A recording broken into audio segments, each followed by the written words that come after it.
Ladies and gentlemen, I'd like to call the regular commission meeting for Tuesday, April 24th, 2012 to order. Thank you all for coming. Invocation will be by Pastor Rick Kriedemeyer from the South Coffeyville Emmanuel Chapel. Then we'll stand for the Pledge of Allegiance. If you have a cell phone, please turn it to vibrate or turn it off. Pastor? Let us pray.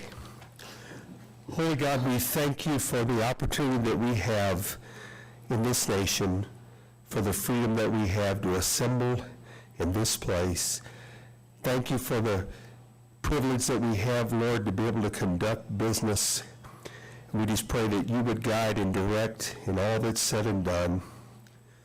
And Father, we pray that not only as leaders, but as citizens, Lord, that you would teach us all how to better apply the golden rule to our lives, that we would truly do unto others as you would have us do unto them.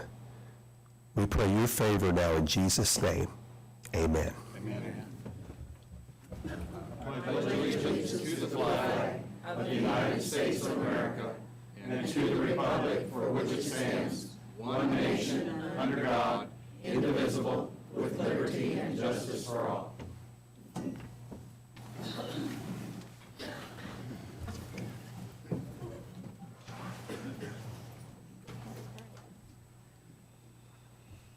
Next item is a consent agenda items.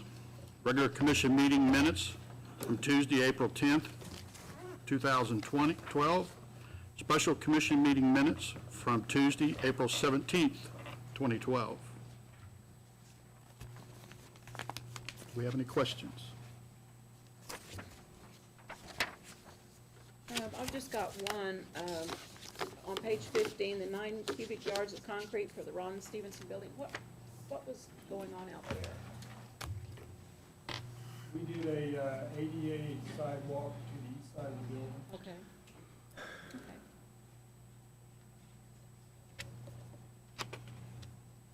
Well, if there's no further question, I move that we approve the consent agenda items as presented. So move. Motion was made by Commissioner Gonzalez and seconded by Commissioner Jones to approve the consent agenda as presented. Commissioner Edwards. Aye. Commissioner Gonzalez. Aye. Mayor George. Aye. Commissioner Horn. Aye. Commissioner Jones. Aye.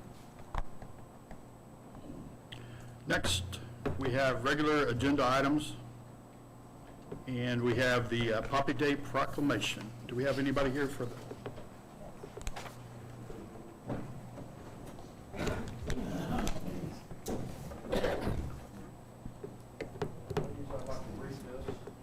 Proclamation. Whereas the sacrifices of those who have lost their lives, their health, or their livelihood as a result of their military service are rightly the concern of all citizens. And whereas the American Legion Auxiliary adopted the poppy as its memorial flower, which pays tribute to the war dead and aids in the living veterans and their families. And whereas the poppy is a memorial flower for the American war dead is a tradition which began the years following the First World War. And whereas the American Legion Auxiliary poppies are assembled by disabled veterans, and the proceeds for this worthwhile fundraising campaign are used exclusively for the benefits of disabled and needy veterans and the widows and orphans excuse me, of deceased veterans, in the desire to honor the dead by helping the living. Now, therefore, I, David George, Mayor of the City of Coffeyville, Kansas, do hereby proclaim Saturday, May 12, 2012 as Poppy Day, and do hereby urge the citizens of this community to recognize the benefits of this cause by contributing generously to its support through the purchase of poppies on the day set aside for the distribution of these symbols of appreciation for the sacrifices of our honored dead. I urge all patriotic citizens to wear a poppy as mute evidence of our gratitude for the men of this country who have risked or lost their lives in fulfilling the obligation as an American citizen. Thank you. I'm Laura Van Tigen. I'm Poppy Chairman, and this is our president, Nancy Hello. Foster. We'd like to present you with this Poppy card. Thank you, and I'd like to present you with that. Thank you. Thank you. And if we might, we would like to pass out poppies? poppies. Okay?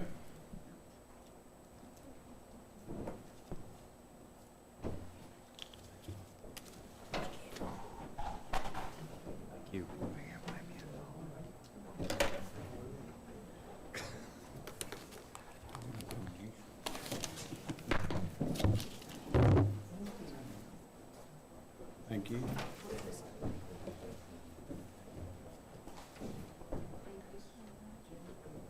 Can I? Big wheel. Thank you, ladies, for your work.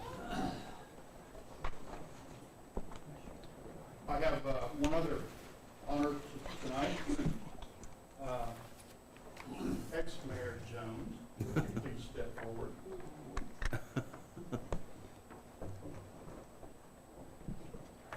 On behalf of the City of Coffeyville, the Commission, the city staff, and employees of the City of Coffeyville, this is for you. We appreciate everything you've done.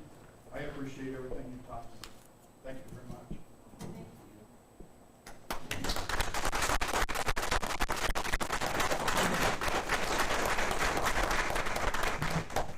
I tell you, it's been an honor. I wouldn't have exchanged that year for anything in the world. Thank you so much, everyone. Thanks, David. That's real goals. Item number 2, Downtown Coffeyville Incorporated Annual Review. Shelley Posh?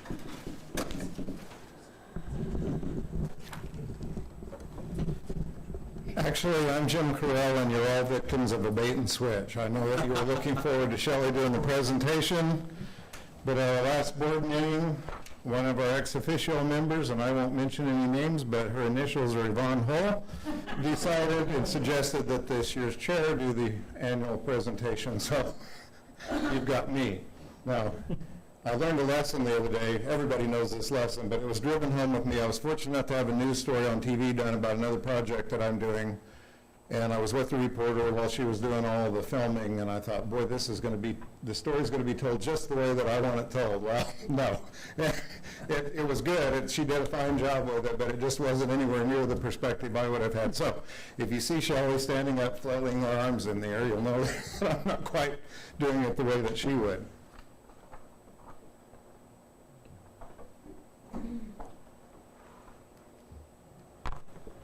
Of course, we're entering pretty much our 6th year. We got our notice, I think, a week after the flood in 2007, so it kind of took a few months to regroup after that. And I think pretty much most of us consider our start that next early spring in March or so of 2008. But we consider that we've just finished our 5th year and starting on our 6th year.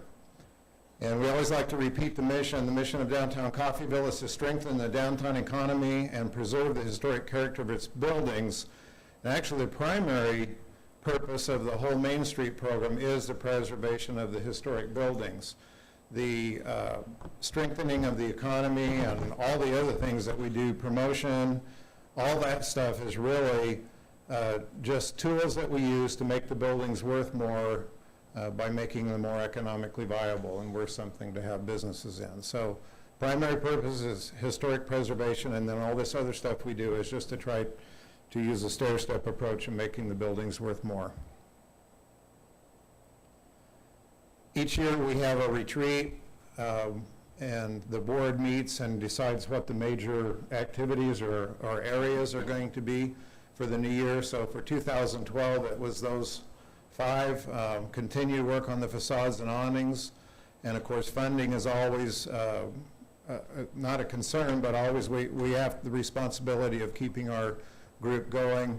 We're always working on image building, and there's always a lot of education on financial tools that are available to do, and then of course resources are always something that well, I guess that's education on financial resources. So there's a lot of changes, a lot of good programs for low-interest loans available, and so we're always trying to figure out the best way to educate people on what's available for things they might want to, improvements they might want to make in their business and in their buildings.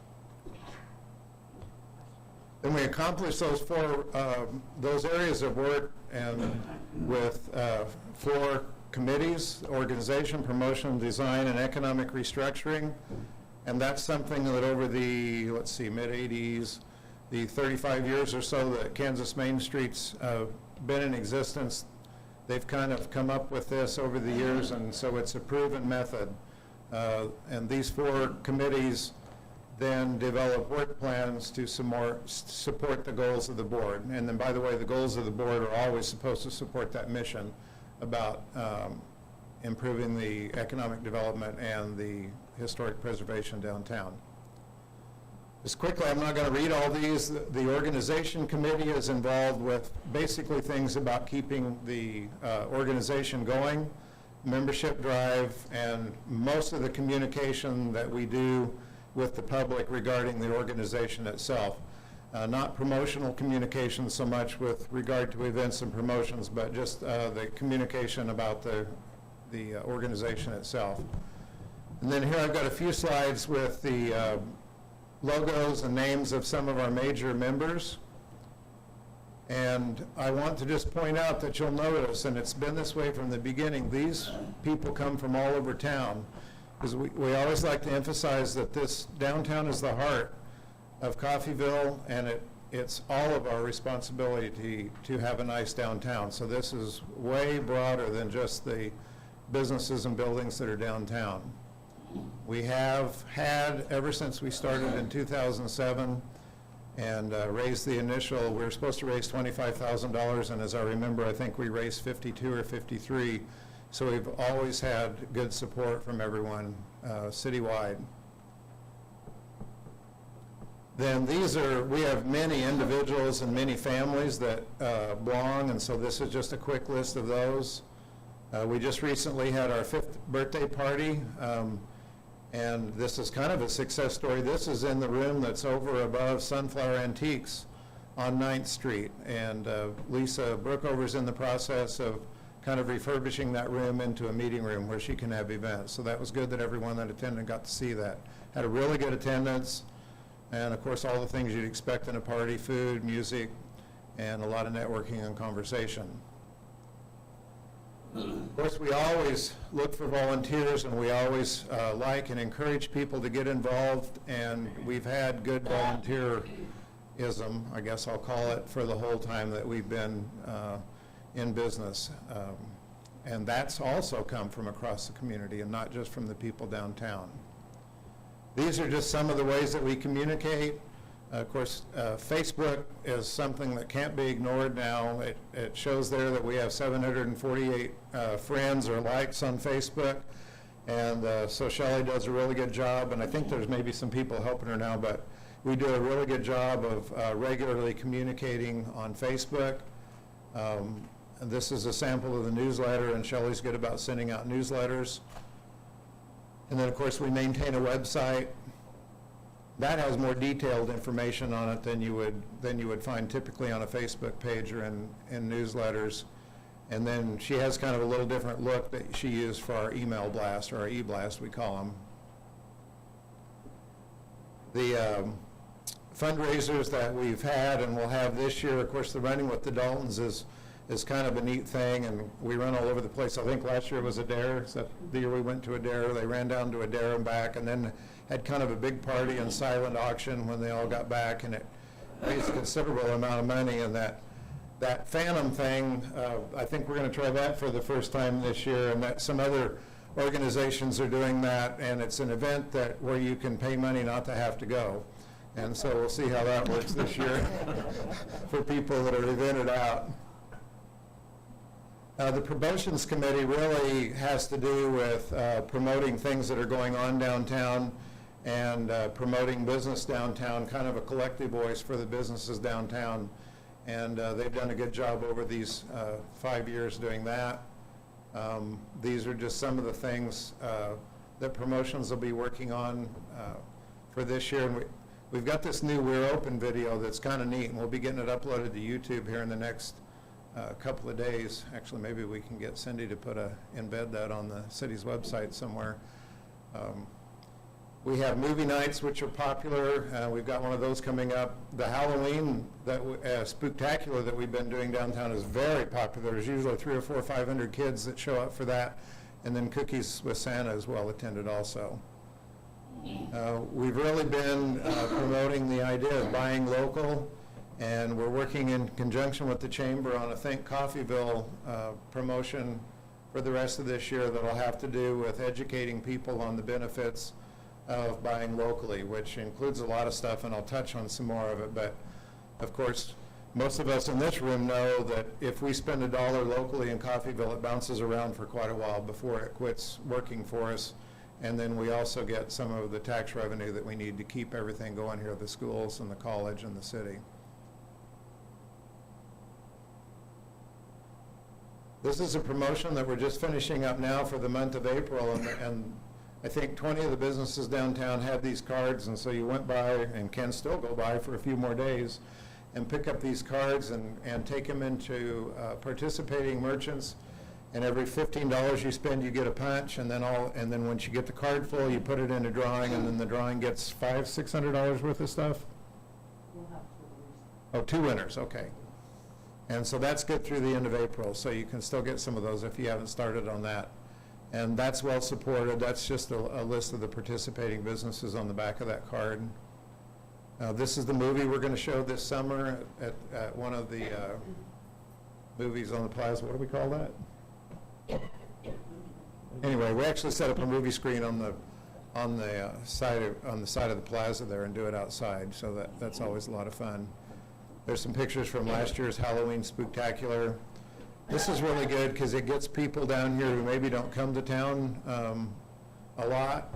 And if you come downtown all the time, you know what's changed. If you don't come downtown very much, we really are making changes and positive changes. And when you get involved with Kansas Main Street, they say from the beginning that it's incremental steps. So nothing happens overnight. It takes a lot of money and a lot of time and a lot of work to make these changes happen. And so anytime we can get a bunch of people downtown that maybe don't normally go downtown, that's a good thing because they can see what's happening down there with the buildings.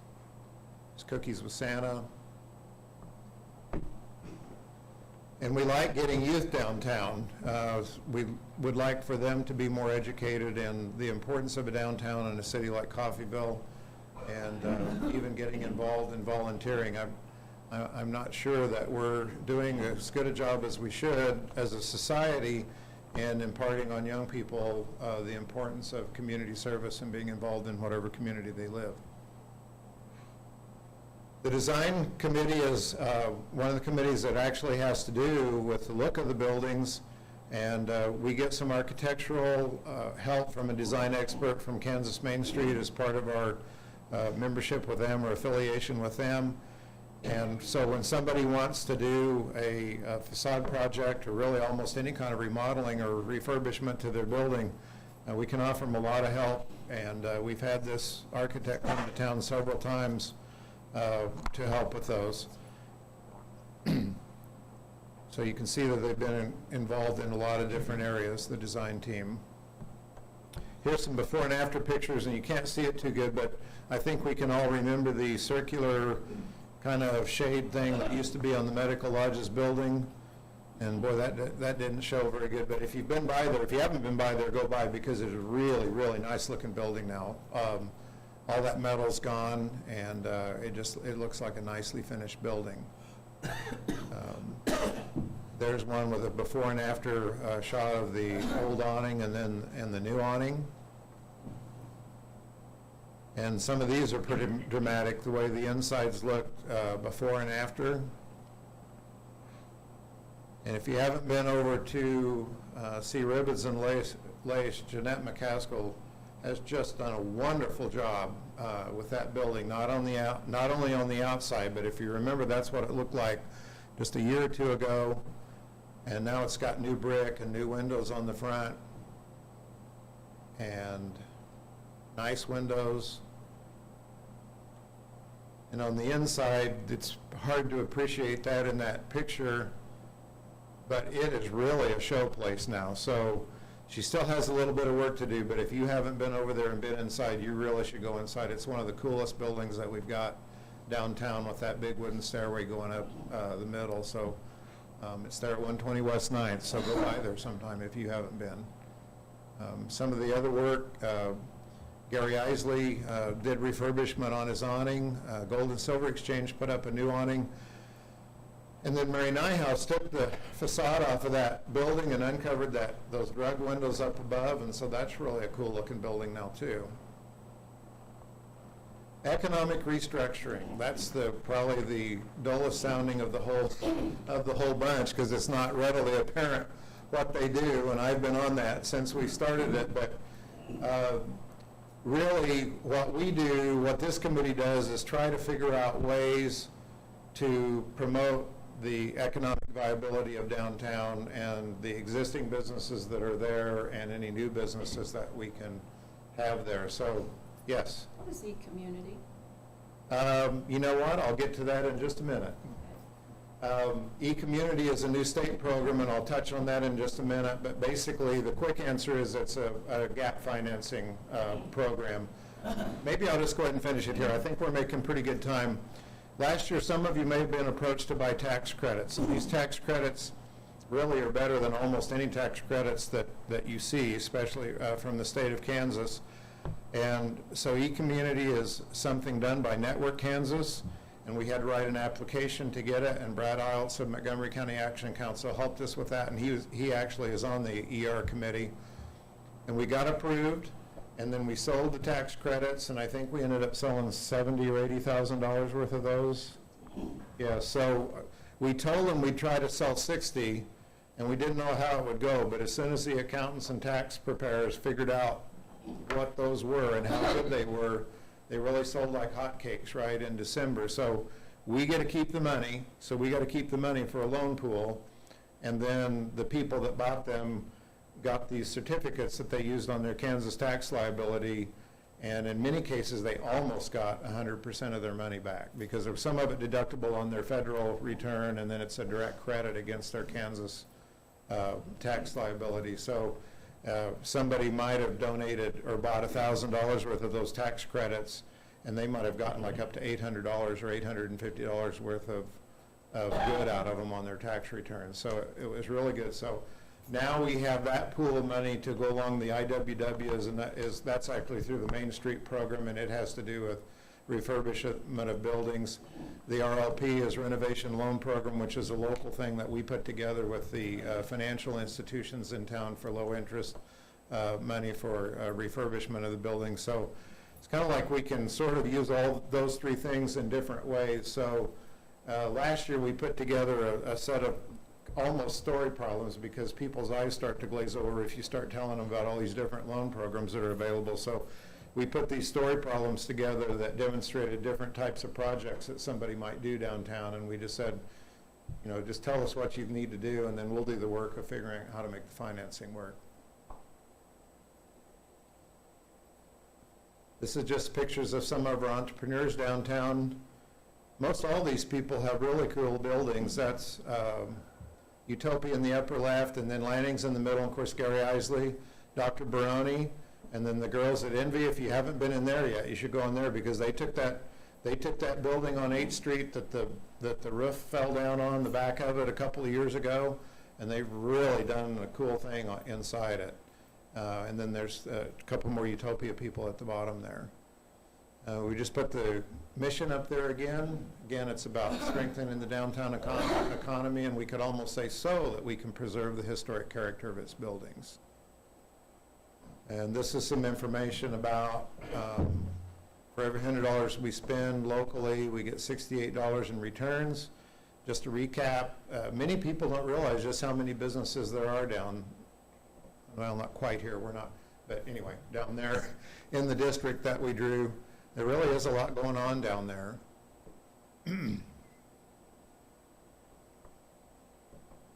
Just some more logos of the businesses that are downtown. Member investment today for this to date for this year is $23,795. And we put this up here because our total, the Main Street people in Kansas have us track the total reinvestment in buildings, and you keep a running total from the time you're starting. So there's been $10.2 million since we started this in either 2007 or early 2008, whichever way you want to look at it. And some people say, well, yeah, but that includes the Dale Apartments and the Mill Supply. But even without that, it's $3.5 million. So I don't see any reason to throw those out. There's still investments in downtown, and if the Dale people hadn't have done that, we'd have a decaying building there. So we've had $10.2 million put into the downtown buildings, and even of that, $3.5 million of that is all the stuff besides the Mill Supply Apartments and the Dale apartment building. It's another thing about how keeping it local helps us build jobs. It gives us ways to improve the community and helps us run our schools and governments. This is how many total volunteer hours. We also track that, and that's how many total volunteer hours we've had since inception. So become a volunteer today, and you can get a hold of us about any way. More shop local. And thank you, and I forgot to have, let's have everybody that's here with Downtown Coffeyville stand up if we could. We've got many of these people are on the board, and the ones that aren't on the board are on various committees, so we've got a good group. We meet regularly, we do the stuff that we're supposed to per the proven Kansas Main Street program. They've been doing it 35 years, they know how to make it work, and we try to do it that way so that we'll be that successful too. So, any other questions from the commissioners?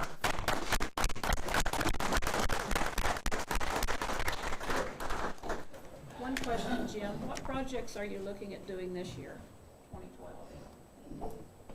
What projects are we looking at doing for 2012? Well, you know, the renting renovation, there's several people that are thinking about doing facade renovations, and that's kind of more of an individual thing. Now, we have a facade contest going now, and I think we've had 3 or 4 people, 2 people submit for that. And that'll be a match thing where they put in some money of their own, and then we'll put in some money. And you know, that's the thing, that we don't really do that stuff. We don't own any of that property downtown, so we don't really do any of that stuff. We just try to be there so that if somebody gets ready to do it, we try to be there so that we can help them in any way that we can. So, of course, we'll have the movie night again, we'll have the Spooktacular, and we'll have those kind of events that you've gotten used to. And I think we're beginning to talk to the city about maybe some traffic light changes, and so those are the kind of things. And I don't know if we'll have any like huge fanfare projects this year, but we'll just continue with those incremental steps that we've been doing. Thank you.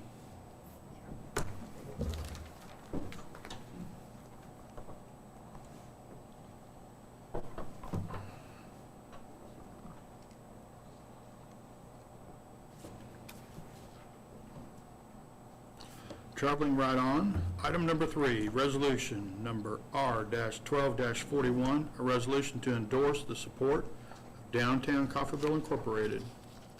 I move that we approve resolution number R-12-41. So move. The motion was made by Commissioner Gonzalez and seconded by Commissioner Horn to approve resolution number R-12-41 for adoption. Mayor George. Aye. Commissioner Edwards. Aye. Commissioner Jones. Aye. Commissioner Gonzalez. Aye. Commissioner Horn. Aye. If it's appropriate, I'd like to at least say thank you for a job well done. The last 5 years, you guys have accomplished quite a bit. I hope the next 5 years is even more beneficial. Thank you. Thank you very much. When is your next meeting, Shelley? Which meeting? The board meeting? Oh, I love meetings. Just spurt out some dates at me. The board, the next. Board meeting. The next board meeting is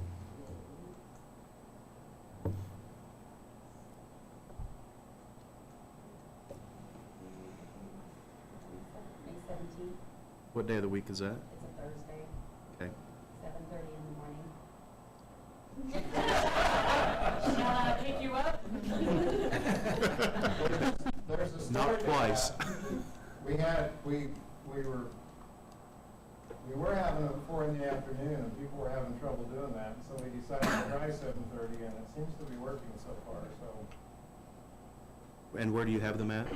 At the Perkins Building upstairs, conference room. Very good. Good job. Call me and I'll get you. I'll let you know when the other ones are.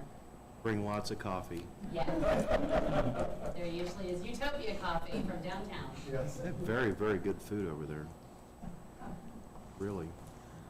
Okay, ready to move on? Comments from the public, and I'd like to start a new set of policies on how we handle comments from the public.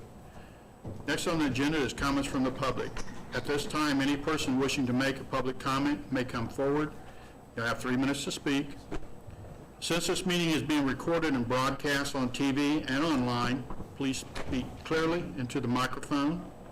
Coffeyville is a diverse city with a wide range of viewpoints. We respect each individual's right to their own opinion.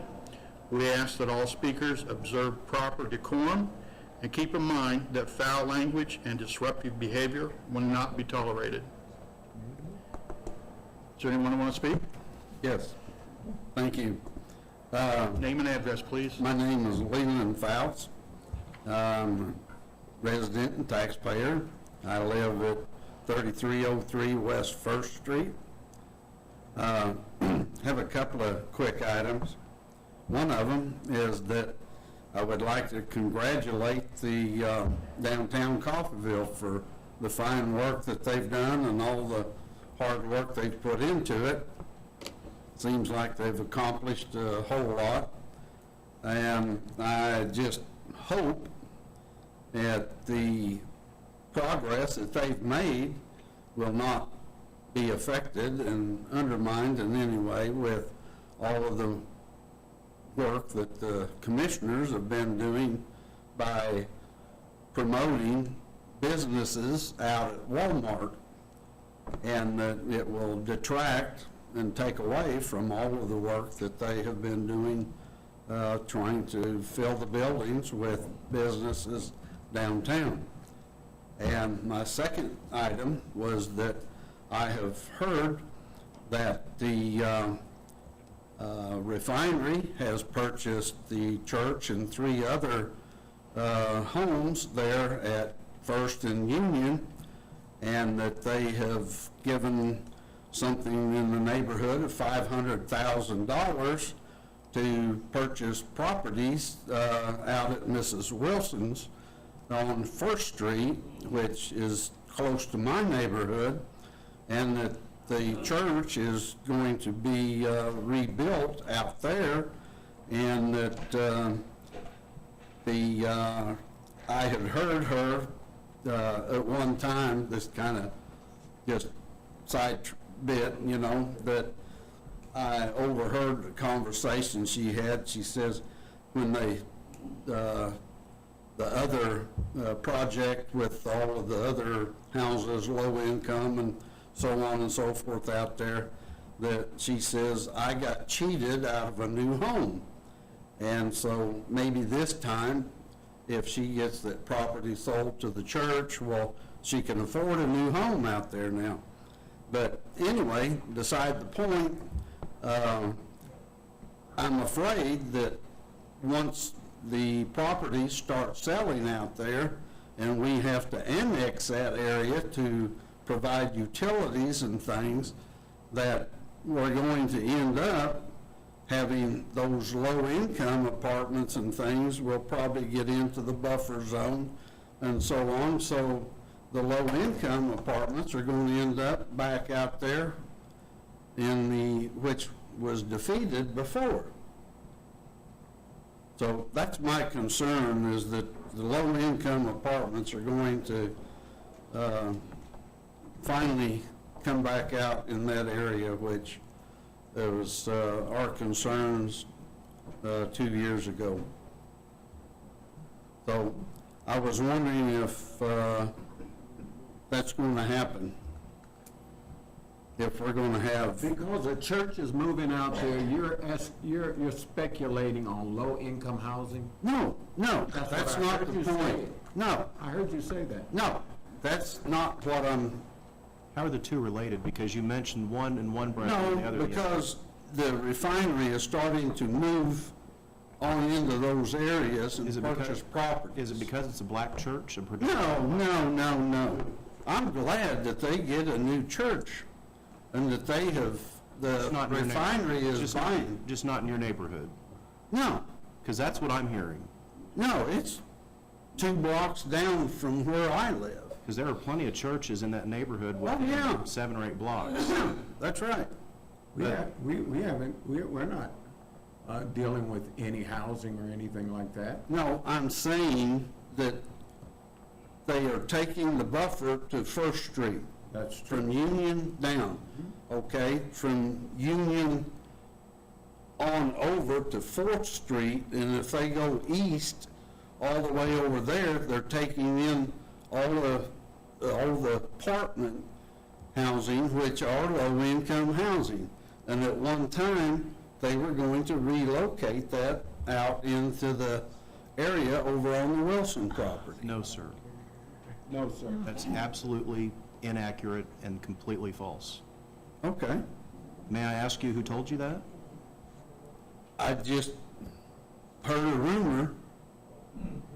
That's your problem.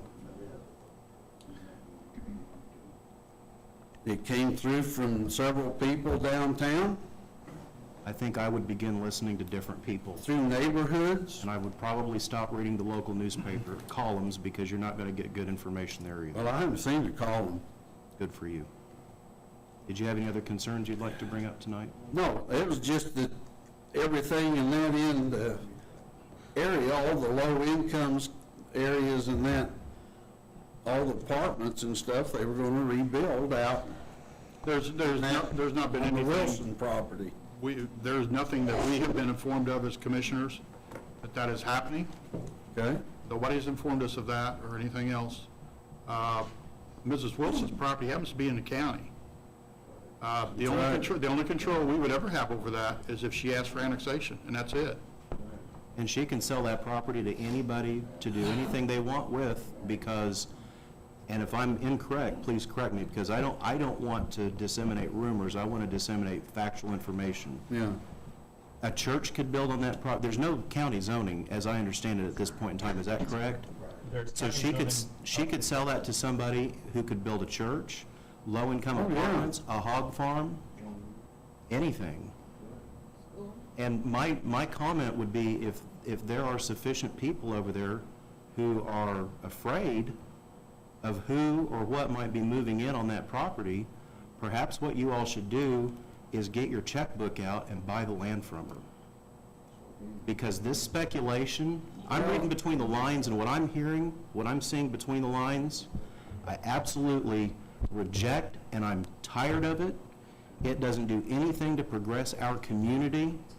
It is a mindset that belongs on the scrap heap of history. I am tired of dealing with it. Okay, let's move on. 3 minutes are up. Thank you very much.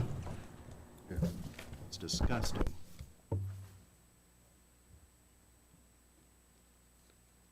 I wasn't trying to offend anybody, okay? Don't get it wrong.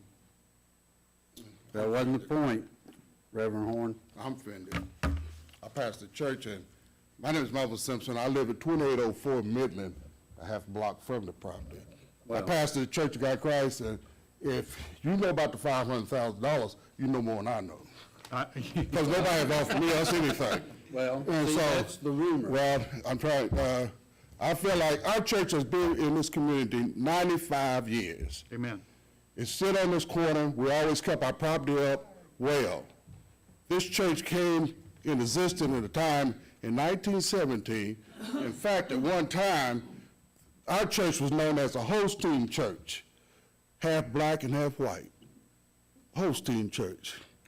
And I feel like since we've been going to move, I feel like we can buy property where we want to at in this city. And I think we have the right to build a church where we need to. We feel like it's going to be a plus for for the area. It's probably a $750,000 church, and it'd probably be a place where kids could walk, or other people from nursing home come to church. I think it'd be a plus for the city to have a church in that area. Like I said, I live a half block from the area. I bought a house there, I paid taxes there, pay a lot of taxes there. And I feel like the people at this church have a right. That church has so much history. In fact, I'm the 5th pastor in 95 years. The first pastor became the senior pastor of the whole Church of God in Christ. If you don't know anything about Church of God in Christ, out of the Church of God in Christ came the Nazarene Church, the Assembly of God, Church of God, Southern Baptist came out of it when it was segregation time. It started as a black church. But all these churches came out because of the things in the South. Church was located here 95 years ago, and the first one pastor became the senior bishop of the whole Church of God in Christ worldwide. The second one became a bishop in Wyoming. The third pastor became the bishop of Kansas East. The fourth pastor became the superintendent of the Sunday School of Kansas East. I'm the 5th one. I don't plan on moving right now. But I feel like it'd be a plus to the community. It's good right to everybody know that you go anywhere in town and build what you want to. And I thank you for your time. Thank you. Thank you, Elder.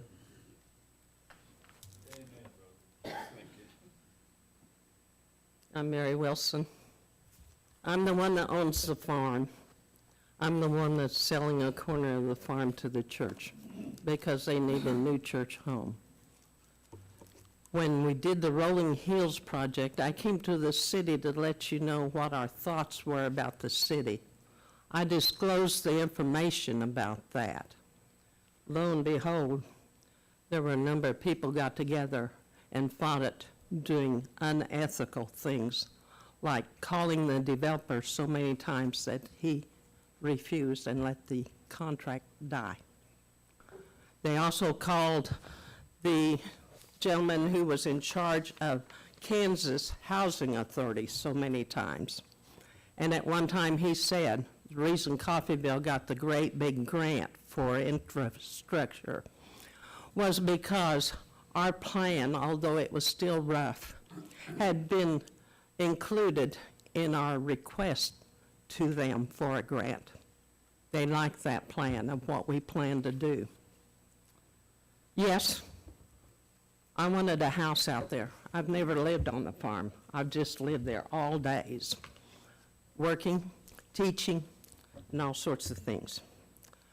I come to you tonight just kind of let you know what my thoughts are now. I'm 81 years old, no family here. My sons are pushing me to move, to be near one of them. As you know, when people get older, you never know what the health situation's going to be. That means I've got to get rid of my little miniature horses. I've got to get rid of the farm, and that's what I'm working on. And so, yes, I am in contract with the church, and right now I don't have any more plans, but I will work on it in the future. I was shocked when I was out at the farm with a surveyor showing what needed to be done. A woman across the street came over and asked what we were doing. I was talking with the gentleman I had hired to do the surveying, and that was a private business matter, not her. So I didn't give her the answer she wanted. Then a gentleman walked his dog and stopped real close to me so he could hear what was being said. There again, we were still in private business conversation. I am shocked that so-called adult people will treat a fellow Coffeyville person like that. Will treat an adult elder citizen like that. It's really interesting, during the Rolling Hills project, nobody ever came to talk to me that lived out there. They did all sorts of things. So this time I elected not to disclose what was going on. I wanted it to be a done deal. And so, we move on, and I welcome the church, and it's one of God's church. It's not a white church, a black church, a yellow church, or any other church. It's God's church. So let's be children of God Amen. and get along. Thank you. Thank you.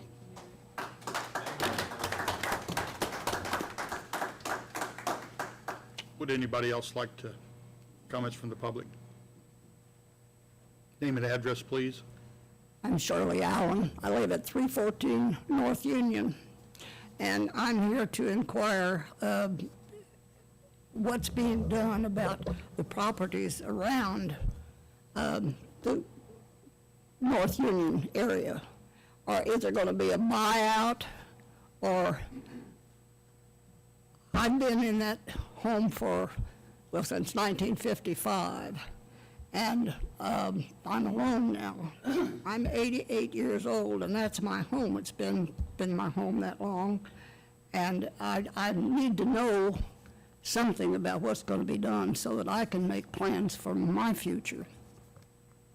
According to what we've been told, there will be. I don't think anybody has seen anything yet, but they will make you an offer on your property based on either county appraisal or a third-party appraisal, and it's up to you to accept it, or you can stay there and not accept it. Okay. Nobody has heard anything yet of when they're going to start this process. We were actually told, I think in an email yesterday, or I believe it was yesterday, that they are going to be sending those letters out now. Okay, great. They are going to be sending letters out. Well, is the buffer zone to be there on North Street? Someone who lives north of me had said, where the information came from, said that the buffer zone was going to be on North Street between Walnut and the east side. Be between Walnut and Union, first all the way up north to the city limits. Between Walnut and Union? Yes. What do they mean buffer zone? Buffer zone means that they will not build anything there. If there's homes there and the people selling the homes, they will probably take them down and make it a green area. But they will not put any tracks or anything in that buffer zone area. I see. Okay, well, I think that answers my question. Thank you very much. Thank you very much. Anybody else?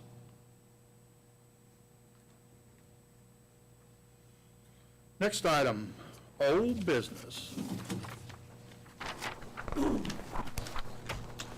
No old business, so now we'll move on to new business. Discussion and action to appoint one person for the Public Library Board. The applicant is John Collins. Did John Collins happen to be here? No. Okay. City Clerk Cindy Price will make comments. I better put my glasses back on, Cindy. Mayor and Commissioners, the Library Board does consist of 7 members, and they all must be residents of the city of Coffeyville. Currently, there are 3 openings, 2 for new full-year terms and 1 for an unexpired term. Virginia King is going back to school, so she submitted her resignation. We did advertise. We've received 1 applicant, and that is John Collins. He is currently serving on the board and is eligible for a reappointment. I have re-advertised for the additional 2 openings, have received 1 applicant. It's open until next week, and so hopefully we'll have additional applicants, and then we'll bring those to you at the next meeting. Okay. Thank you. Gentlemen? If there's no other questions about the appointment, I move to appoint John Collins to a new 4-year term, Public Library, serving April 30th, 2016. Second. Motion was made by Commissioner Horn and seconded by Commissioner Gonzalez to appoint John Collins to a new 4-year term on the Public Library Board, serving to April 30th, 2016. Commissioner Jones? Aye. Mayor George? Aye. Commissioner Edwards? Aye. Commissioner Horn? Aye. Commissioner Gonzalez? Aye.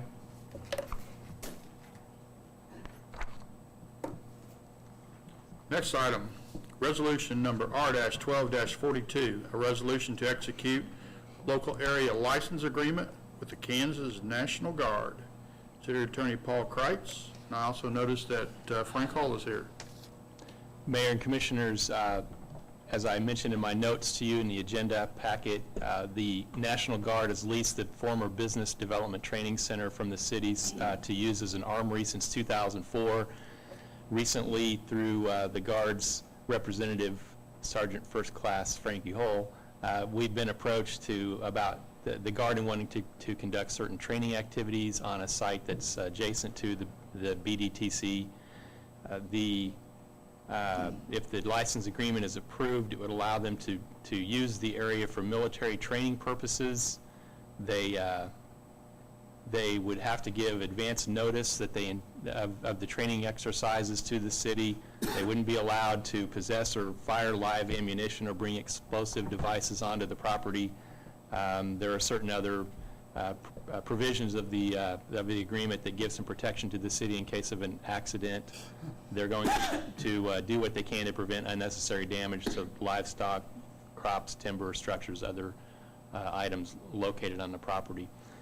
Sergeant Hull is here and probably could address any questions you may have regarding these exercises, if you have any.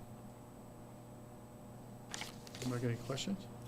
Yeah, I just had a question in regard to, it says the Guard is not allowed to drive vehicles off-road. That means they have to stay on the road, or?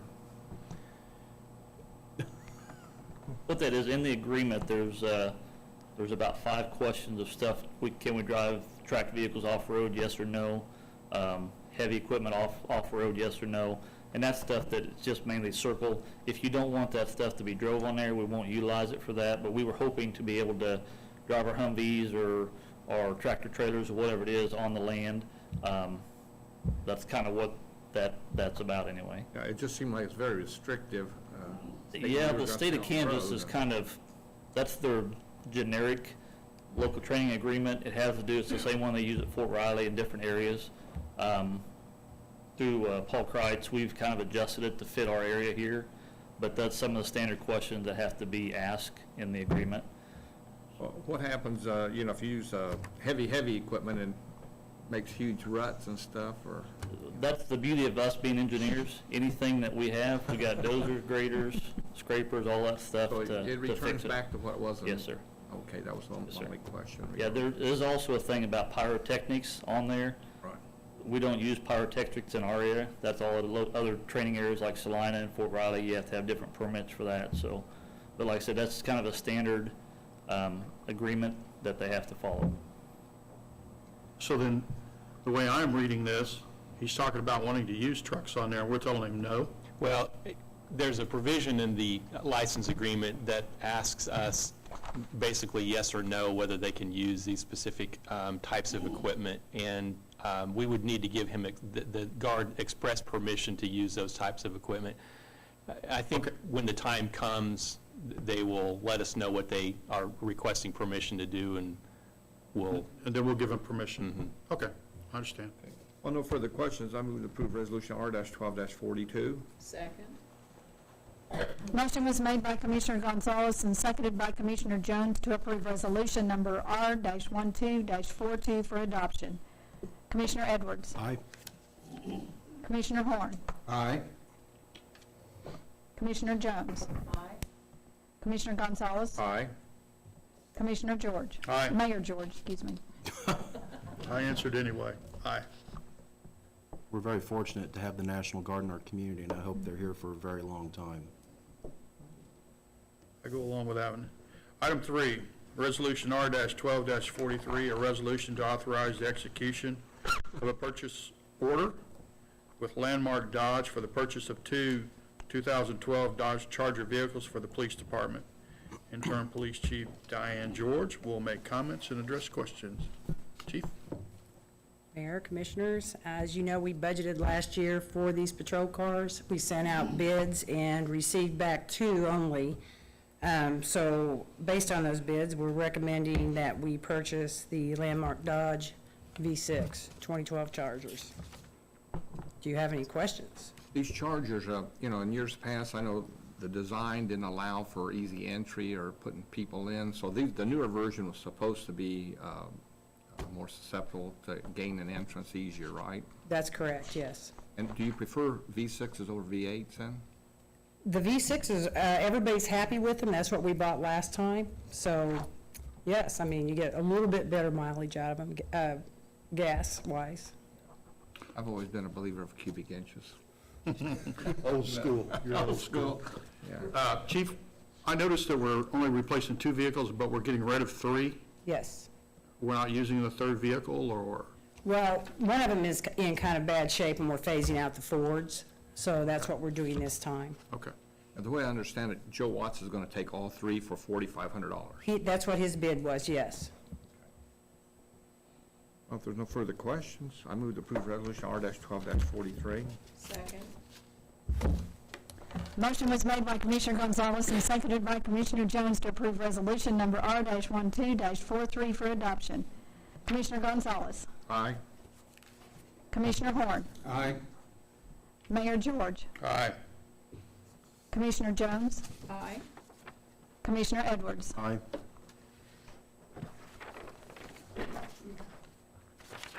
Item 4, Resolution R-12-44, a resolution to execute an agreement with retail attractions for recruiting activities. City Manager Jeff Morris will make comments and address questions, and I also noticed that Kate Thorpe is here. Yep. Do you have any questions for her? All right, Mayor and Commissioners, as you know, about a year ago, direction of the Commission, the city decided to take a very different approach to what we've done in the past as far as retail development in our community. We're no longer waiting for people to come to us, we're going after them. A year ago, you approved a contract to do a retail analysis, and that told us what people are leaving our community to purchase elsewhere. And we have been using that information. Actually, Retail Attractions has been using that information over the last 12 months, has brought in a number of developers looking at our community, and we've certainly got some interested in projects right now. What is before you, or what is in your packet, is a continuation of that agreement.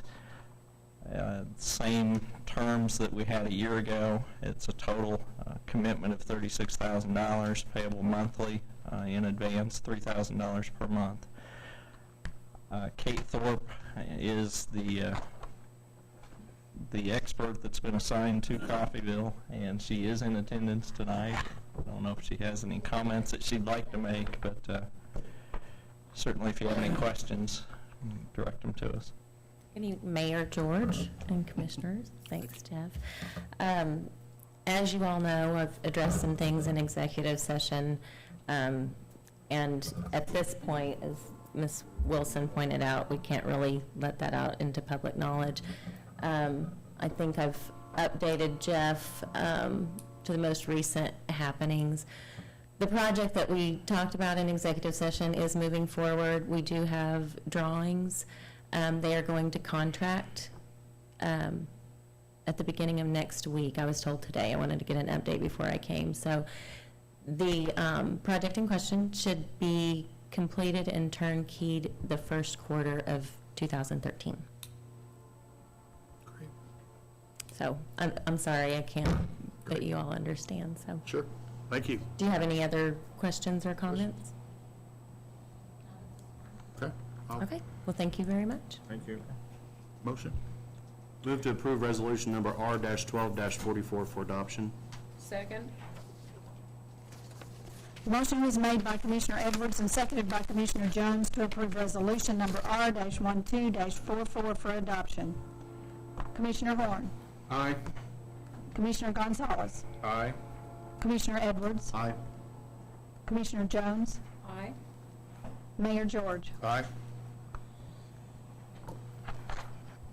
Number 5, Resolution R-12-45, a resolution to issue a purchase order to G&G Dozer for the demolition of 8 properties. Code Enforcement Officer John Hufford will make comments and address questions. Thank you, Kate, for all your work. We appreciate it. I'll call tomorrow. Good evening, Mayor and George, Commissioners. On April 18th, bids were opened for the demolition of 8 properties in the city of Coffeyville. The property locations are as follows: 505 East 6th, it's a one-story residence; 710 West 4th, one-story residence with a detached garage; 906 West 4th, it's a 1.5-story residence with two detached garages; 404.5 West 1st is a 1.5-story dwelling at the back of the property; 206 West 2nd is a one-story residence with a detached garage. It's also fire damaged, as well as 512 West 6th, one-story residence, fire damaged. 202 North Klein, the double-wide manufactured home that sits there to be removed. And 112 West 5th, a one-story residence with a detached garage. 3 bids were received. G&G Dozer of Caney bid $22,615. Gator Industrial out of Joplin bid $70,500, and Huffman Construction out of Texas, Netherland, Texas, $75,950. Staff recommends awarding the bid to G&G Dozer for the demolition of the 8 properties in an amount not to exceed $22,615. John, every time you see the bids like that, and you got 3 bids here, and 2 are close, but the third one, the one you're moving that we accept, is way, way low. It makes kind of like a red flag goes up whenever you see that happen. Is there a reason for the difference in the, I realize We that, haven't received any bids from the other 2 contractors as such. We've been trying to reach out to local contractors as well as outside the area. I think, as I had said before, if you don't have your own C&D landfill, it is hard to compete. If we'd have received these bids and all these amounts, I probably would have rejected them and rebid it. G&G Dozer, they've worked with us before in the past. They do a good job. We also have to remember that we're doing these without having the asbestos inspection and removal, which we're probably saving a large sum of money, probably another 70% of what's here. In the past, without doubt. G&G also has a licensed, certified Class 2 asbestos person on site for inspections KDHE calls for. And when they remove the asbestos or what have you, they'll use a light mist on the structure, prevent any flyings in the air, as is designated by the state. Right. I do want to point out we will be following best practices recommended by the Kansas Department of Health and Environment. So we're not going in and removing the asbestos before demolition, but we are following their guidelines for disposal of these buildings to prevent the asbestos from getting airborne, or to minimize it. I will state this: if there's asbestos siding, it will be removed. The contractor's going to remove the asbestos siding. Just like we had an asbestos contractor in to do that. It's taken off my hand. The reason why they use the mist, if you don't go in and do an asbestos inspection on the interior, you just assume that the waste materials contain asbestos. So the best and safest practice to do is to use a fine mist to spray water and prevent any of this water from running back into our storm drains or into our streets. John, on this 710 West 4th, did you actually go in and inspect this house? The rust failing, it has structural damage. Okay. So I have been in it and inspected it, yes, sir. Is it in real bad shape? You know, just from the picture, I can see some deterioration, but... Let me see here. It is, these pictures really doesn't, picture really doesn't justify. These pictures are not like the reports I would have when we go to court, which shows the interior and the rough damage and the other failures of it. Okay. This is just more or less for a location for the contractor. So when they go out to view the site, they'll have a little better idea. You know, especially people that come in from out of town, make sure they get the right house. Because it's been questioned before, are we at the right house or not? We don't want to get the wrong house. At least they have a picture and some kind of a reference point, what they're supposed to be looking at. Well, you know, being in that location and just from the little picture we've got, it looks like a house somebody could almost rehab, but, you know, without being in it, you never know. Usually when the roof's gone, I don't need to tell you this, 75% of it's, once it's had water damage and the roof's deteriorated, and it's just really a mess. It's just been left. Yeah, it's just like the picture, for an example, at 202 North Klein Road. If I would've just said 202 North Klein Road with no picture, there's 2 buildings sitting there. The other building's quite usable yet, I'm sure. John, I'm going to call on your memory. How long have you been with the city now in your position? I believe it's been 18 months. And how many homes have you? I think we're approaching 85. And the point I want to make is that, you know, we have an ongoing program where we're demolishing homes as quickly as we can. And I just want the public to know that fact, that we're very aware of getting rid of these homes, and we have a lot of them yet to go, but you're doing a great job and Thank you. appreciate it. What time frame are we looking at to have these 8 structures removed? I asked G&G what their time frame was. Once we have your signature, once you pass this, if it's approved this evening, I will have Scott do a demolition permit for these 8 properties. The resolution will be picked up, the authorization will be picked up at the same time the demolition permit is from Scott. The way I'm going to handle it from now on is when we get a contract to do this, I'm going to hand it to Scott Mossman, city engineer, and they'll have to come in and pick up their demolition permit along with the resolution to start. How long is it going to take G&G to remove these structures? They said they would have these structures, they're going to start on it tomorrow if we can. Once they get the paperwork in hand, they're going to start tomorrow. And they want to have these 8 done, plus the other 3, by the first week in May, because they have obligations to go to Nebraska. They have another contract to go do. So he said he would like to go ahead. They have to wait till the 30th. They have a waiting period. We did remove asbestos from the previous 3 properties. So there was a 10-day waiting period, weekdays, no weekends. So that would put them into April 30th, which would be Monday, before they could start those projects. Actually, I'd rather have them wait 1 day longer. So they can go ahead and start on these as early as tomorrow, once this is approved and they get their permits in hand. Thank you, John. Okay. I move to approve resolution R-12-45 and keep knocking those houses down. Second.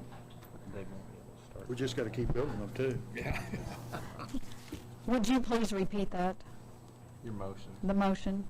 I made motion to Okay. pass resolution R-12-45. Thank you. Motion was made by Commissioner Gonzalez and seconded by Commissioner Jones to approve resolution number R-12-45 for adoption. Mayor George. Aye. Commissioner Jones. Aye. Commissioner Horn. Aye. Commissioner Gonzalez. Aye. Commissioner Edwards. Aye. Next item, resolution R-12-46, resolution to execute an agreement with Cox Business to provide internet bandwidth for the Coffeyville Wireless Internet Utility. IT Director Chris Felix will make comments and address questions. Mayor, Commissioners, the City of Coffeyville currently purchases bandwidth from Cox Communications. Excuse me. This bandwidth is used for various departments and is paid for out of the internet utility. Over the course of the last 3 years, we have seen our bandwidth needs grow very quickly. We went from a 6 megabit connection to our current speed of 100 megabits.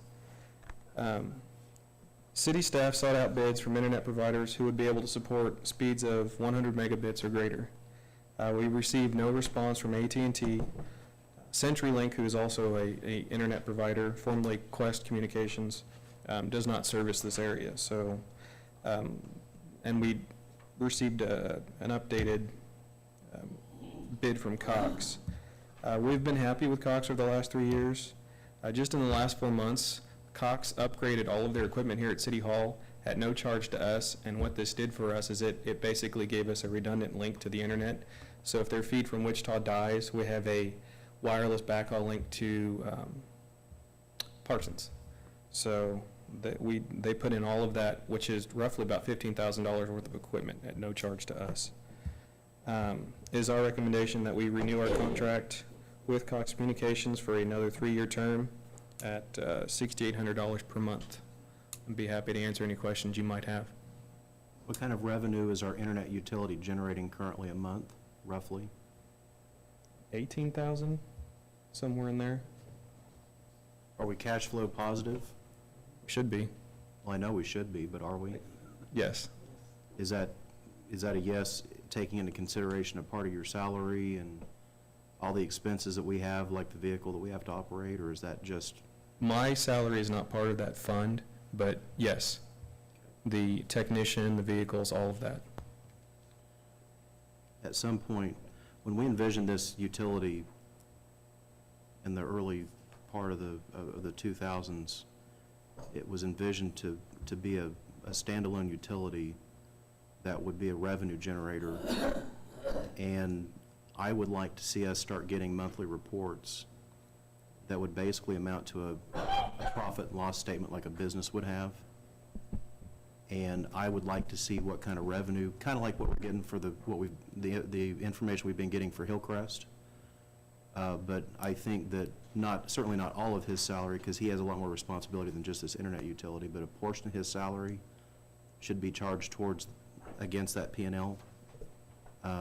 Any expenses related to any equipment that we buy, any vehicles, we need to treat this like a business, because if we can't make money doing this, there are private businesses out there that are offering these services, and I don't think we should get waist deep in any kind of debt or expenses if we can't generate a net income off of this. Right now, we're not being provided with anything that tells us this is what we're spending, this is what we're bringing in, we're in black ink or we're in red ink. Right. We will get you the report. We are making money. And I know we're distributing our and keep in mind, this is bigger than just providing the internet service to the community. There are other purposes in mind for this once it's fully deployed in town, dealing with our other utilities and meter reading, etc. So it's got a bigger purpose than just being an ISP.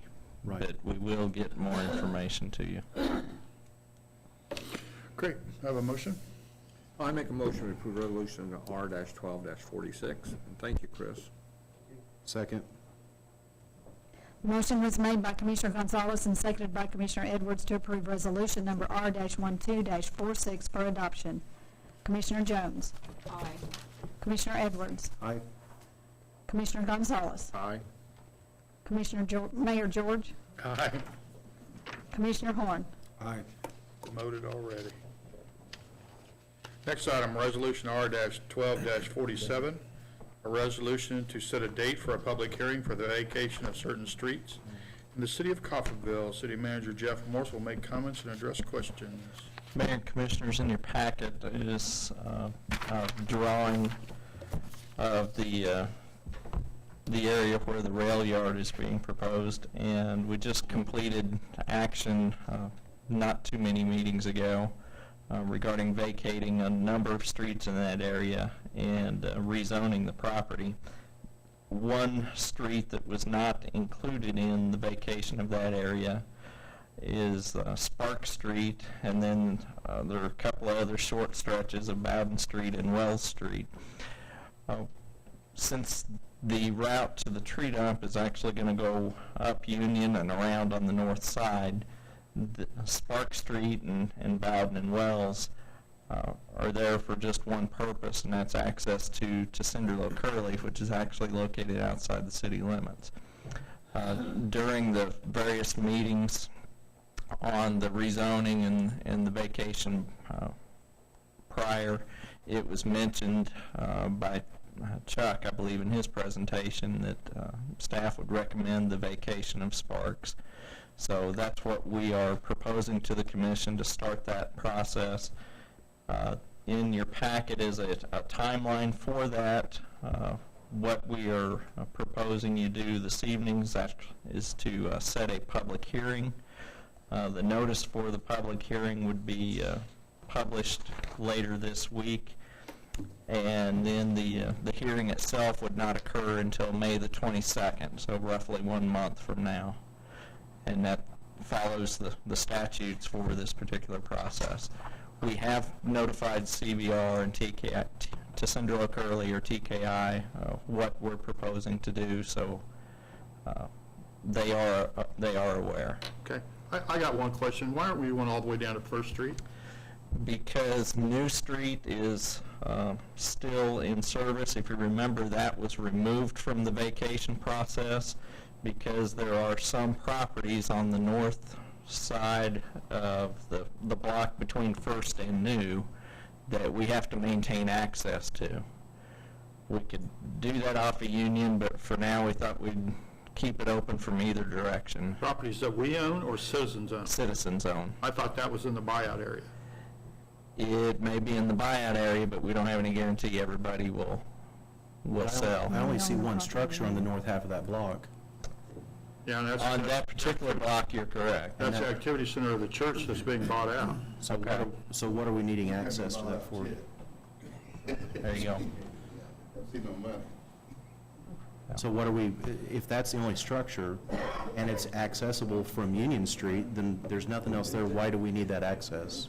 Well, there's two other lots that are owned by someone else. There aren't structures, but you have to maintain ingress and egress. If, let's just hypothetically, if these people are sold out, we're going to go ahead and vacate back down into First?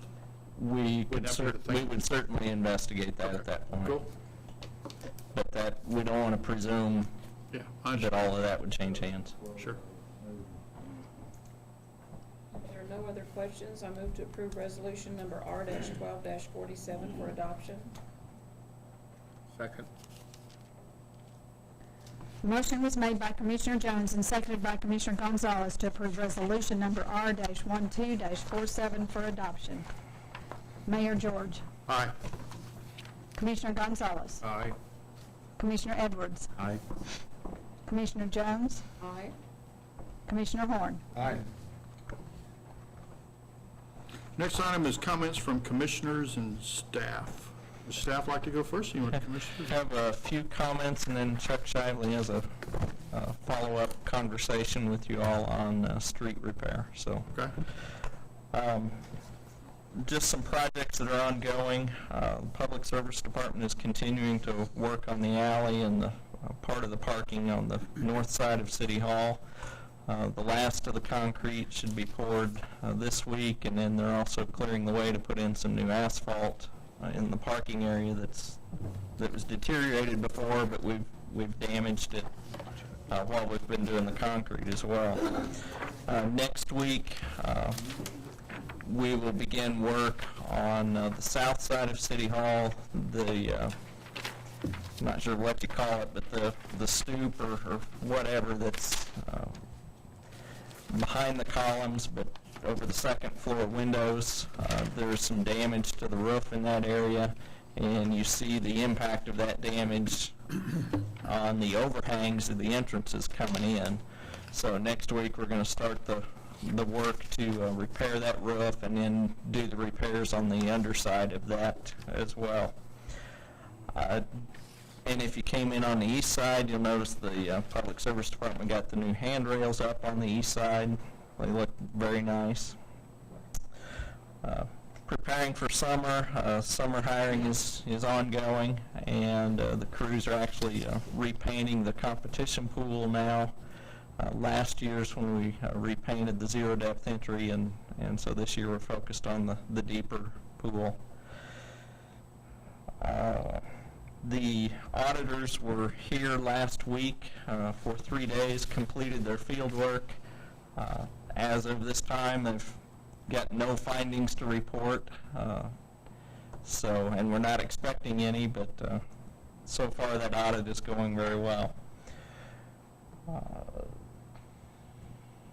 The wireless internet utility deployment throughout the community is ongoing. It was reported this morning we're roughly 46% complete with that. The animal control vehicle, the new one that we ordered, is to arrive this week. The new box for it will be a little while yet, but so we'll be putting the old box in it temporarily until the new box arrives. And the graffiti is off the structure at Elmwood Cemetery, and we are seeking bids or cost estimates to replace the roof, and then we'll compare that to one, whether or not we have the manpower to do it in-house and the cost it would take us to do that. And then also Cindy is continuing to work on the farmers market relocation. She has gotten some quotes on signage for that area, and I believe that is on order, or will be shortly, and so we're gearing up for that as well. Those are the comments I have for this evening, and if Chuck is ready, I'll let him start on or continue the discussion we began last time on street repair. Mayor, Commissioners, at the last City Commission meeting, you agreed with the concept of the 30% portion of the street sales tax that was designated for street repair or replacement being used for individual intersection or swale replacement with concrete. At that time, I told you that we had driven the streets and logged the worst of the worst intersections as our long list of potential projects. Map number 1 that we handed out shows the location of the intersections, which are all of the intersections listed on the spreadsheet that I handed out. Complete intersection replacement is shown on the map in red, and the individual swales are shown in blue. The long list includes 14 full intersection replacements and 63 individual swale replacements at 46 different intersections, which means that 17 of the intersections include replacement of both swales. We know that we will not have enough money to replace all of the intersections and swales on Map 1 this year. So in the 2 weeks since the last meeting, we've narrowed the list to the projects that we recommend for design and bidding this year. Map number 2 shows the short list of recommended intersections and swales. Those short list projects are the ones on the spreadsheet with the ballpark cost for a typical intersection or swale listed in the far right column. The short list, which, let me change this is the short list right there. The short list project, the short list includes replacement of 7 full intersections and 17 individual swales at 13 intersections. It was not easy to pick which intersections should be repaired first. Probably each of us would come up with a different list if given the opportunity. We tried to remain objective in making the choices of which intersections to do in this first round of projects. We weighed factors such as how badly deteriorated the intersection was, the importance of the intersection for area drainage, how much and what type of traffic the intersection carries, how visible the intersection is to the public, etc. We also attempted to spread the benefit throughout the town. Some examples of the rationale we used would include 2nd and Roosevelt, which was chosen due to its badly deteriorated condition and because of the fact that it handles drainage from a large area. The intersections on Central were chosen because they're in bad condition, plus Central is a major north-south truck route and school bus route through a residential area. 4th and Central is the one really bad intersection on the 4th Street, which carries a high volume of traffic. It's highly visible, and it handles, and the intersection at 4th and Central handles the drainage from both directions on 4th Street. The swales at various intersections on 8th Street were chosen because they're highly visible areas that are in terrible condition, withstanding water for long periods of time after every rain. Hey, Chuck? Yes. What is a swale? Okay. At an intersection, you'll see sometimes the low areas where the water flows straight through on either side of the intersection. If you're going down a street across those, you'll see them as humps you drive through. Okay. So it's a drainage swell that crosses the intersection. And we've discussed before, part of the problem we have with a lot of our intersections in town is when they did asphalt overlays across there, now the water from this side no longer flows through the swell across to the other side because we've raised it. So that's why then it's destroyed the Our intersection. approach on this is, are we going to use asphalt again, or? Concrete. Okay, concrete's what we've been talking, Yes. intersections and swales. And right? swales. An example of where we did 2 swales on both sides of an intersection is 8th and Buckeye. Okay. We did the one on the north side, and we did the one on the south side with city crews, so that the water now doesn't stand there at 8th and Buckeye like it used to. And it's concrete. I appreciate it.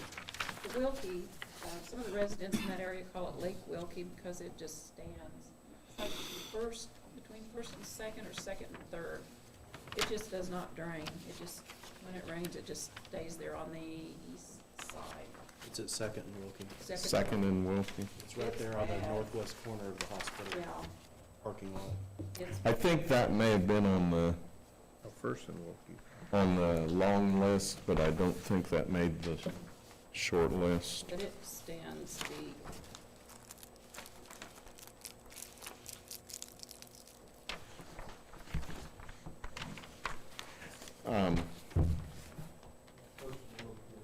First and Wilkie's on there, but second Second is not? is not. Okay. And that may, when we drove that, of course, it hadn't rained, so we looked at the condition of the asphalt, not It is. necessarily whether the water stood on that day. It's wide across there. Okay. We can look at that, and we can look, if you want, to adding it to what we designed Could you for do that? construction.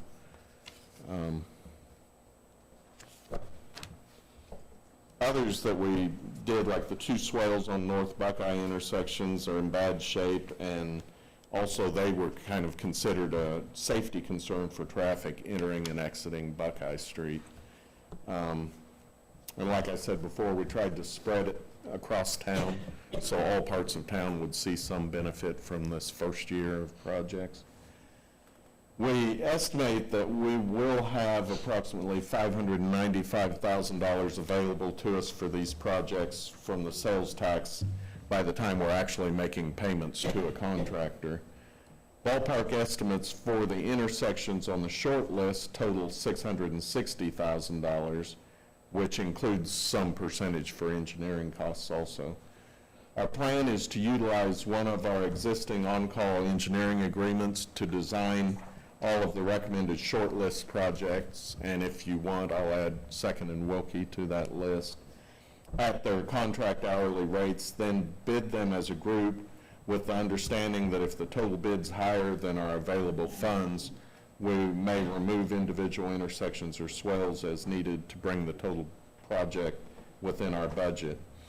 The one exception that I am proposing to that plan is the First and Central intersection.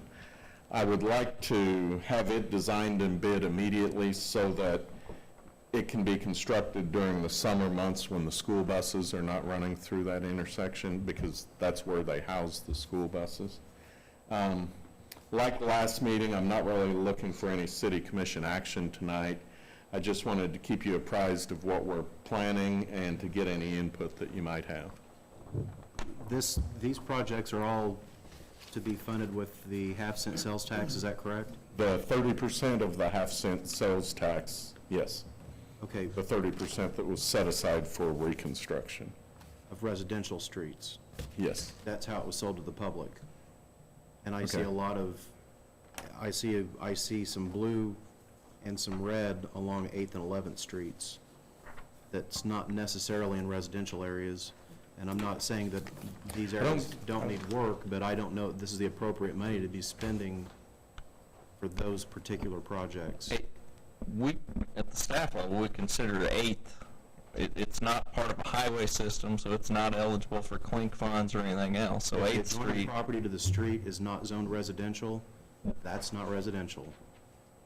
If it's zoned commercial, that's not a residential street, that's a commercial area. This is why some of us didn't vote for your sales tax a couple years ago. then we need clarification from the commission, because our understanding, while it's primarily, the areas we're talking about are primarily residential, it was everything other than the highways. But that's not what you guys said when you sold the project. I don't believe any of us actually went out and actually presented the sales tax. That was a commissioner. think the streets in general, and that just, It was the non-highway. It was the non-highway streets, We always but, took it. I thought it was Yeah. non-highway. I'm looking, I see one here that appears to be on 11th, and I think that's an error on the map. The farthest east one. Makes you a little cross-eyed, doesn't it? yeah. Chuck, I don't believe that's 11th. the next time you submit maps to us, can you make them a little bigger? Because I can't read any of it. All I see is blue and red. And so that'll help me understand where you are. Yeah. Okay. I can do that, but they'd have to be really big to show the whole town. Kind of the purpose of what I gave you, you have a list that actually tells the intersections, and what the purpose of the map was kind of to show you how they were spread across town, It's consummate in fact. is what I was trying to do But I was with trying to read this and I got nauseated. Bless our hearts, we're just getting older. We don't just want pictures, we want big pictures. it. Big pictures. I can show you the big picture on it. There's one intersection, is it Second and Willow, that is a swimming pool after it rains about 1/4 of an inch. Is it Second and Willow? Probably second, and it does drain out, though, after After a the few rain. rains. The problem, well, that's if we don't keep the tubes flush. The problem we have on Willow Street, and this was known when that project was constructed Yeah. back in 94, 95, was it's so flat there. They put the inlets, they put the tube, which is almost flat, and has to dump into a box at 4th Street that's full when there's a heavy rain, so the water just backs up. But before they did that project, the water stayed there till it evaporated. Now the water does drain out as long as we keep the tube flush. The fact that it's nearly flat means that the sediment builds up, so we have it on a regular schedule to flush. And if it hasn't been a while and they're predicting a heavy rain, we get out there and try to flush it. We don't always get there in time. So that what you're telling me basically is It'll always be that way. it's as It's too fixed as it's flat. ever going to get. It's too flat. There's just really nowhere to go with that water. But what used to be there stood there until it evaporated. Right. Now it does drain out. If it's standing there for days, then that's because the tube's blocked and we have to get out there I know and you've got flush those it. great big signs that says it, and every time it rains, there's always somebody that's standing on the curb watching their car float down the road, but But that's nothing new at Willow Street. That's how Willow Street has always been in the 30-some years I've lived in Coffeyville. so that's not going to be on this list. No, because those intersections aren't in bad shape on Willow, I don't believe. Well, thank you, Chuck. I do want clarification from the commission on how the funds are to be used. Because I don't want us to have this a miscommunication going forward, so. Okay.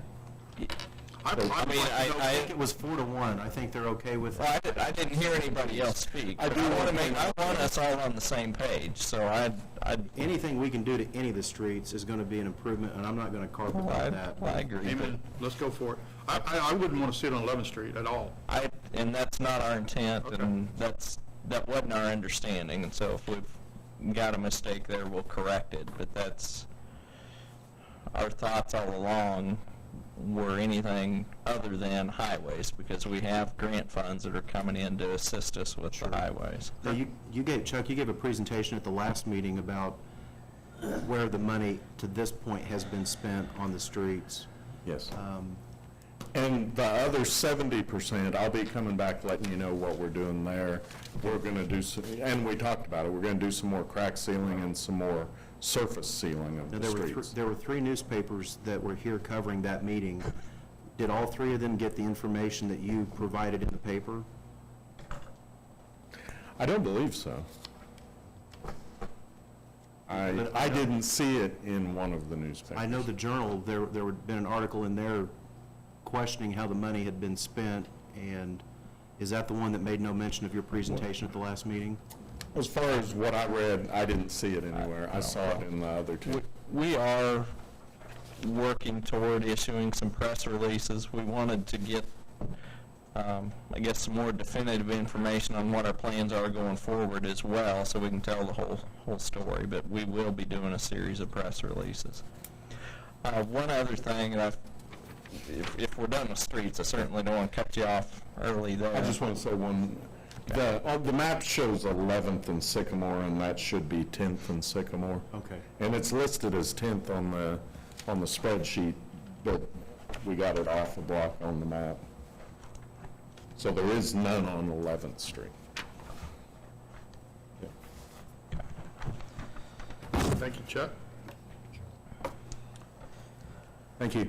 Illustrious City Manager, you had something you wanted to say? Well, I did not forget that at the last meeting you asked if we could have the new golf course superintendent here. And because of the work going on at the golf course and the staffing we've got right at the moment, it didn't work out for him to be here at this particular meeting, but we will work it out so he can be here at an upcoming meeting. Now that you mentioned that, a comment was made something about the 14th green putting. What was that?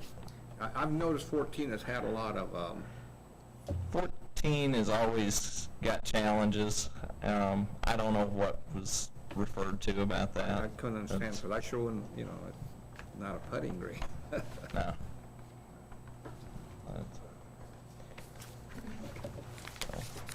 Commissioners, comments?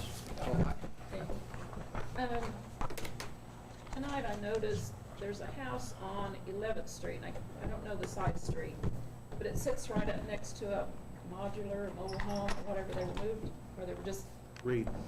Reed? 11th and Reed. What's going on there that it's being removed? I don't know. It appears to me they've removed the blocks as though they're preparing to relocate the home, but I can't. Oh, okay. Half of it's gone. It's leaving town. So we didn't have anything to do with it? No. Okay. No. Jeff, this in regard to the aquatic center, we received a donation from the Covenant. What do we attribute that to? I mean, I was going to, go ahead. Some time back, last fall, we were contacted by Covenant Housing, and they are the nonprofit ownership group of Asbury Village in our community. And I think we need to make a clarification here. There are several members are church members from the Nazarene Church, district superintendents too, that are donating money back to the community. Right. They informed us that they want to give back to the community over the next 3 years up to $50,000. They actually called residents or leaders in our community to get ideas on what those individuals would like to see as far as a gift back to the community or what they'd like to see supported. And then they asked a group of us to come do a presentation to their board in Wichita on a list of things that interested them based on the feedback they got from our community. So I was one of those people that went to Wichita along with then Mayor Jones and some other leaders in our community. We made our presentation. Then they selected what they wanted to support this year. Right at the top of their list was the purchase of a new van for the senior services that does the Meals on Wheels, but they also do transportation for people in our community. The vans that they had were high mileage and in need of replacement, so senior services purchased a new van, and it was delivered, I think, about 2 weeks ago. That left about $14,000 for this year, and the other project they chose to support was replacement of a feature at the Aquatic Center. So last Friday, a couple of board members and a representative from Covenant Housing came to our community, presented a check to the mayor, and also said a prayer or blessing for the van and for the money, the gift to the community. So we have the new feature on order. It's replacing one that was starting to wear out in the zero depth entry pool. We're going to get a great big umbrella. but was it covered by the news media? They were invited. There was only one newspaper there. I know the others were in contact, or at least one of the others was in contact with the executive director for the Chamber of Commerce. Well, that's pretty generous. It's very generous. And again, this is a 3-year commitment, so there will be another gift about a year from now. And some of the projects they wanted more information on had to do with some park improvements. Also, the senior services as mentioned, and the Midland Theater. Commissioner Gonzalez, there is information on the Coffeyville website, and as well as a picture of the presentation. That's right on the homepage. You can get to that. A lot of information on the website. I'm using it pretty often. Legal notices, etc. You can go there. And if I can get there, I've said this before, if I can do it, anybody can get to it, so. But Anybody else have anything? I did notice that the graffiti has been removed at Elmwood, and I really appreciate that. I think that structure already looks a lot better, and I'm hoping, are people still being buried out there? Is that still an active? Occasionally, yes. And we are working with the electric utility to get more security lighting in that, at that facility or at that cemetery, so. And it would certainly help that structure as far as the aesthetics of it. If we Right. can, at some point this summer, get it re-roofed and the top part of it repainted. Right. And we were notified earlier this week, the organization, I think the Daughters of the American Revolution, wanted to do a project, and they will be repainting the flagpole that's in that cemetery. Okay. So. I'm continuing to see new street signs popping up at various places around town, and I'm going to express again my disfavor that I'm seeing different styles, different typefaces. I would like at the next commission meeting to see an example of what these street signs are going to look like, what the typeface is, what the format of the signs are going to be. And I think as a community, we need to realize that one of the things that help contribute to the curb appeal of our community is signage that's uniform throughout the town. And when we have some street signs that look different from others, it just looks kind of like a patchwork, and it doesn't look very, very good. I have noticed that some of the property owners along 11th Street have been doing a little bit better job of mowing their properties and trimming the weeds back from the curbs. I noticed that one of the hotels on 11th Street, well, I guess it's technically northeast, used to be Apple Tree Inn, just went to a great expense and re-landscaped the entire front part of their property, and I wanted to say how nice that looks. And I wish more businesses would invest a little bit in their properties and make them look nice like that. They really did a really fantastic job of making that property really look great. What's the name of that hotel now? Restful Inn. Restful Inn, yeah. The Boys and Girls Club, I know that we don't directly, that's not a branch of the city government, but we do work closely with them. Is there a 1 or 2 week period of time immediately following the dismissal of school that they do not operate? And if so, do we know why? Oh, you're, Marcus, come on. Why, just out I saw you earlier. of curiosity, is it a budget issue? Is it a you guys run off and take vacation issue, so there's nobody there to? Part of it's cleaning, and part of it's just a break for our staff. Okay. His staff, sorry, not my staff. The staff get that and stuff, and it'd be a chance for this new renovation when it happens to go in there. And so after it gets done, we're gonna clean up and get ready and get programs started and have meetings as well. So it's your chance to take a deep breath before the summer starts, basically? Yeah. Okay. Yeah. Okay. Marcus, before you leave, for the public, would you tell about what went on last weekend? Well, this happened. Yeah. I was thinking about saying something earlier in the comments, but it went a little long, and I don't want to say too much. But we had a wrestling event happen. It's called Hometown Heroes.